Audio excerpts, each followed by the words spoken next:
నమస్కారం శ్రీ పరిహారం ప్రేక్షకులకు. ఈ వీడియో పూర్తిగా చూడండి, సబ్స్క్రైబ్ చేసుకోండి. ఇంకా చాలా వీడియోస్ వస్తాయి. ప్రతి వీడియో కూడా మీ జీవితంలో మీ సమస్యలకు తప్పకుండా ఇది ఉపయోగకరంగా ఉంటుంది. జ్యోతిష పరంగా మంచి పరిహారంతో ఇది ఉపయోగపడుతుంది. ప్రతి వీడియో మీరు చూడండి, సబ్స్క్రైబ్ చేసుకోండి. ఇందులో ముఖ్యంగా ఈసారి రాజకీయం భవిష్యత్తు, రాజకీయ వృత్తిని కొనసాగించాలంటే, రాజకీయంగా ఎదుగుదల కావాలంటే, రాజకీయాన్ని వృత్తిగా తీసుకోవాలంటే, రాజకీయంలో మంచి పేరు ప్రఖ్యాతలు రావాలంటే, రాజకీయంలో పై స్థానాలకు వెళ్ళాలంటే మీ జాతకంలో ఎలాంటి గ్రహస్థితి ఉండాలనేది ఈ వీడియోలో తెలుసుకుందాం. ఈ వీడియో పూర్తిగా చూడండి, చూస్తేనే మీకు అర్థమవుతుంది. ఈ వీడియో తప్పకుండా సబ్స్క్రైబ్ చేసుకోండి. ఈ ఛానల్ సబ్స్క్రైబ్ మరియు బెల్ బటన్ నొక్కండి.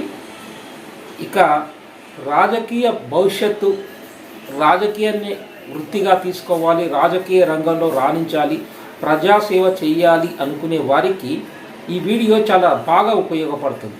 రాజకీయంగా ఎదుగుదలకు, రాజకీయాల్లో రాణింపు రావాలంటే ముఖ్యంగా జ్యోతిష్య శాస్త్రంలో 3 గ్రహాలు చాలా ముఖ్యమైనవి. రాజకీయ పరంగా, రాజకీయంగా మీరు ఎదగాలంటే, మీరు రాజకీయ భవిష్యత్తు బాగుండాలంటే ఈ గ్రహాలు చాలా మీకు మీ జాతకంలో ఉండాలి. ఎలా అంటే మొదటిది రవి, తర్వాత శని, తర్వాత మూడవది రాహు.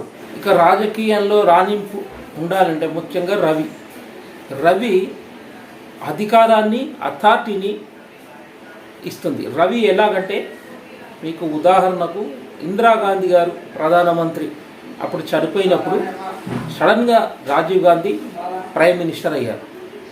అది అలాంటిదన్నమాట. రవి అలాంటి అథారిటీ, అధికారాన్ని రవిస్తాడు.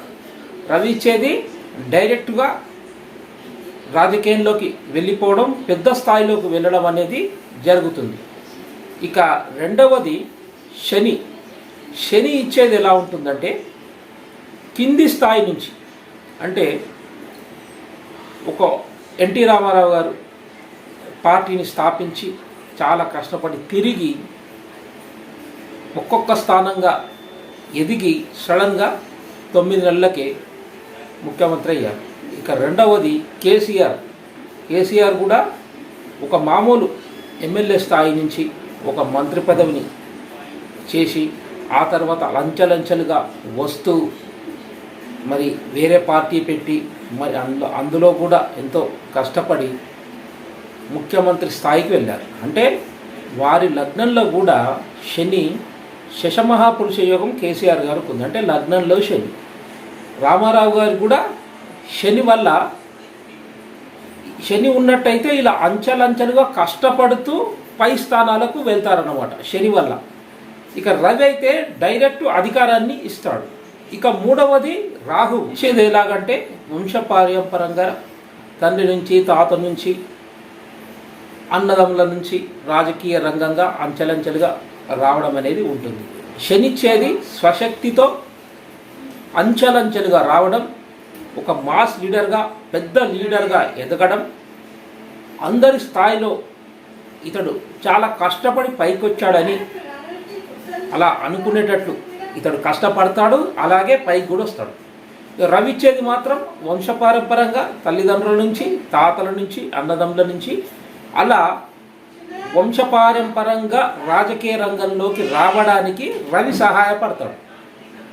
ఇక మూడవది రాహు ఇచ్చేది ఉన్న చరిష్మా కంటే ఎక్కువగా చూపించడం, తక్కువ ఉన్నా ఎక్కువ చూపించి రాజకీయ రంగంలో అందరి ముందు ప్రత్యేకంగా కనిపించి సడన్గా రాజకీయాల్లో ఒక పై స్థాయికి వెళ్ళడం అనేది రాహు వల్ల ఏర్పడుతుంది. రాహు ఇచ్చేది ఉదాహరణకు మన్మోహన్ సింగ్ గారిని తీసుకోండి.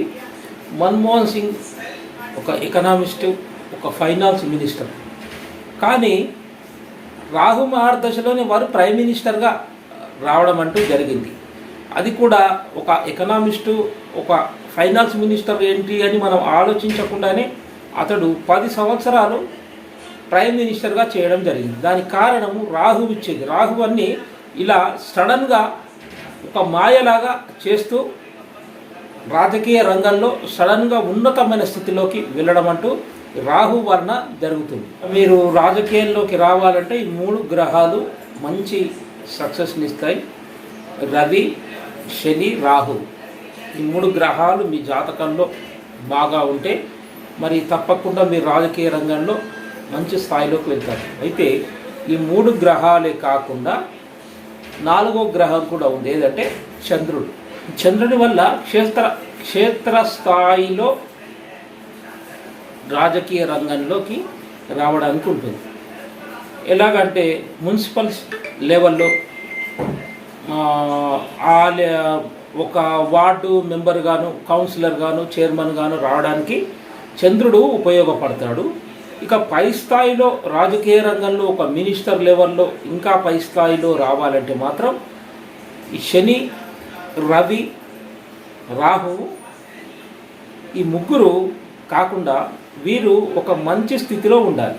అంటే దశమంలో ఉండడం కానీ, దశమాన్ని చూస్తూ ఉండడం వల్ల కానీ ఇది పై స్థాయిలో రాజకీయాల్లో రావడానికి చాలా అవకాశాలు ఉంటాయి. ఇక ఉదాహరణకు శని వల్ల ఇచ్చే రాజకీయ భవిష్యత్తు ఎలా ఉంటుంది, రాజకీయాల్లో ఎదగడానికి ఎలా ఉంటుంది అంటే, ఉదాహరణకు చిరంజీవి గారి చాట్లో వారి లగ్నంలో ఉచ్చస్థితిలోనే శని ఉన్నాడు. ఆయన లగ్నంలో శని ఉచ్చలో ఉన్నాడు, నవాంశలో నీచంలో ఉన్నాడు. అంటే ఆయన స్వశక్తితోనే సినిమా రంగంలో పైకి వచ్చాడు, కష్టపడ్డాడు బాగానే. కానీ రాజకీయ రంగంలో మాత్రం ఆయనకు సక్సెస్ రాలేదు. రాజకీయ రంగంలో పెద్దగా పేరు ప్రఖ్యాతలు రాలేదు. సొంతంగా ప్రజారాజ్యం పార్టీ పెట్టడం, ఎమ్మెల్యేలను అందరినీ సమకూర్చుకోవడం, పెద్ద భారీ హంగామాతో అవన్నీ చేయడం స్వయం కృషితోనే చేశాడు.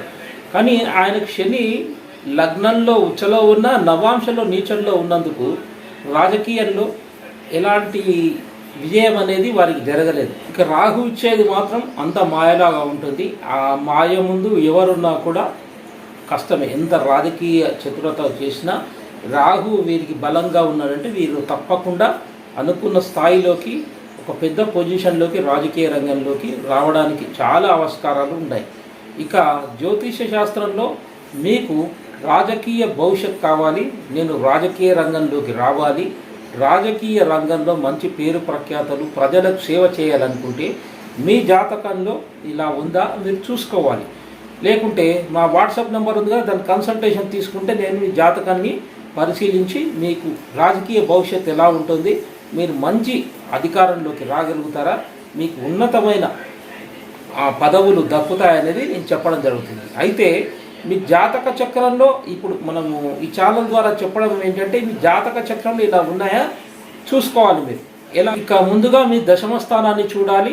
మీ దశమ స్థానంలో పాపగ్రహాలు ఏమైనా ఉన్నాయా, పాపగ్రహాల దృష్టులు ఏమన్నా ఉన్నాయా అది పరిశీలించాలి.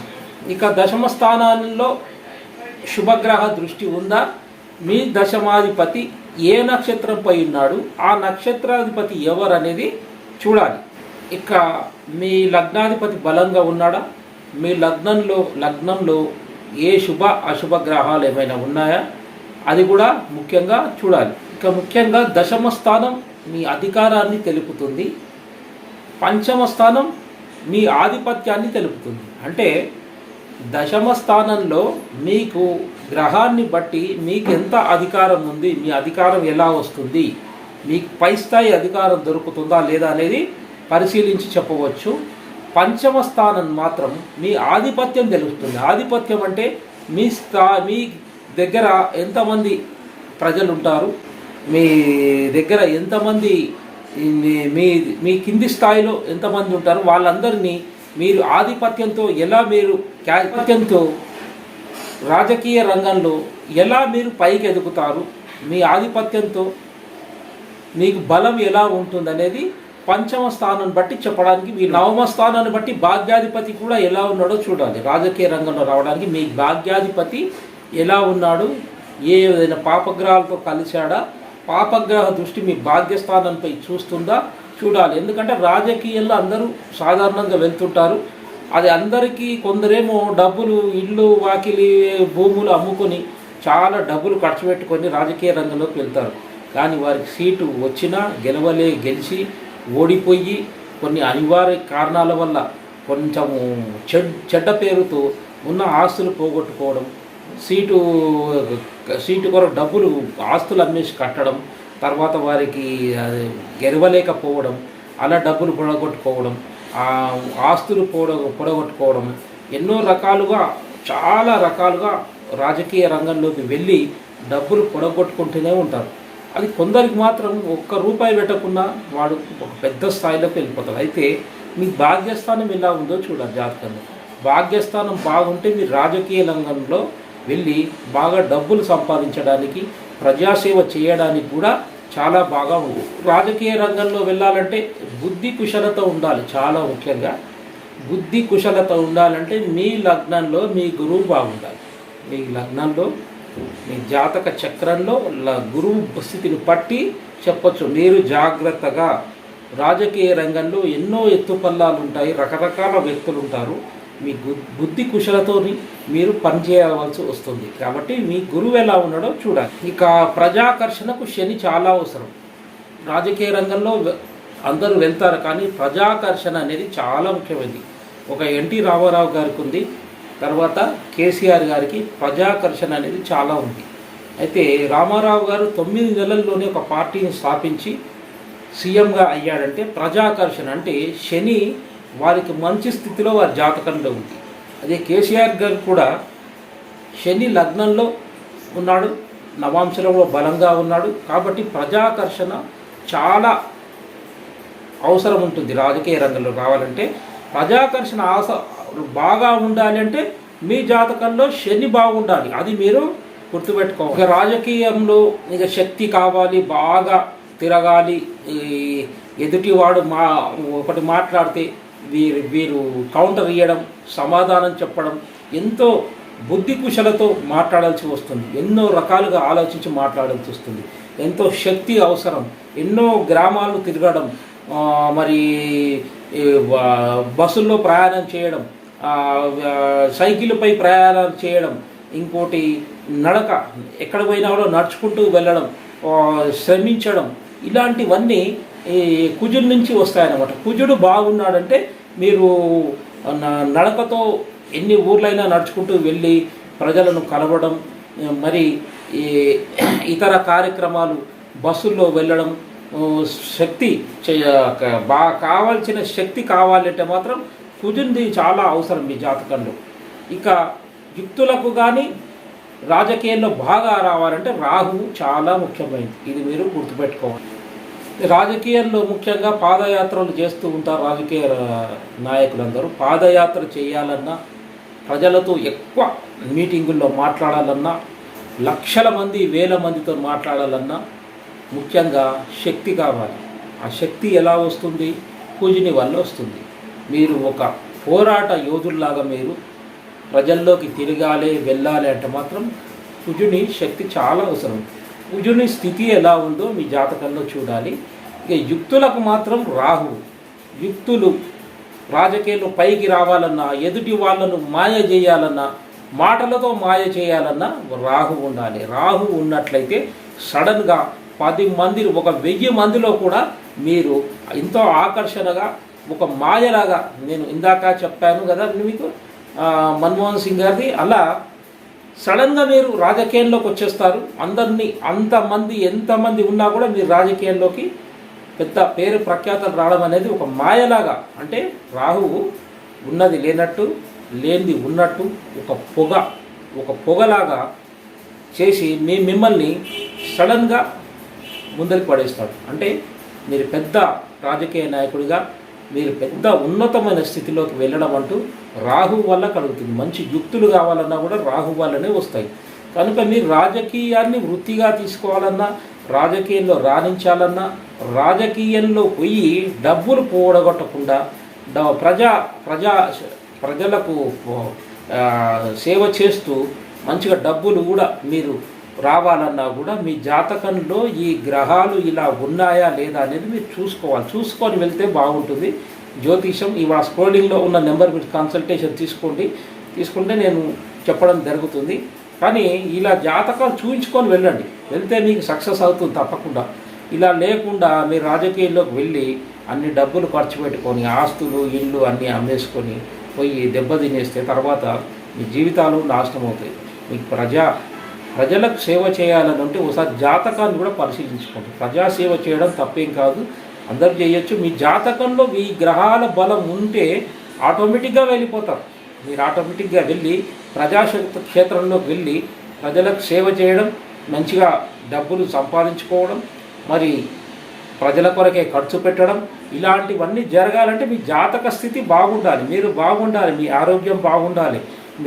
మీరు బాగుంటేనే ప్రజలకు సేవ చేయడానికి చాలా వీలుంటుంది. కాబట్టి మీరు ఒక రాజకీయ నాయకుడిగా ఎదగాలనుకుంటే మీ జ్యోతిష్యం ఒకసారి ఆ కన్సల్టేషన్ తీసుకోండి. మీ జాతకాన్ని పరిశీలించుకోవాలి. పరిశీలించకుండా వెళ్తే మాత్రం అనేక ప్రమాదాలతో మీరు సమస్యలతో చితికిలబడతారు. కాబట్టి ఇలాంటివన్నీ జ్యోతిష్యంలో ఉంటాయి. ఒకసారి మీరు చూపించుకోండి. ఈ ఛానల్ సబ్స్క్రైబ్ చేసుకోండి. మీ అందరికీ ఉపయోగపడుతుందనే ఈ వీడియో చేయడం జరిగింది. సర్వే జన సుఖినో భవంతు.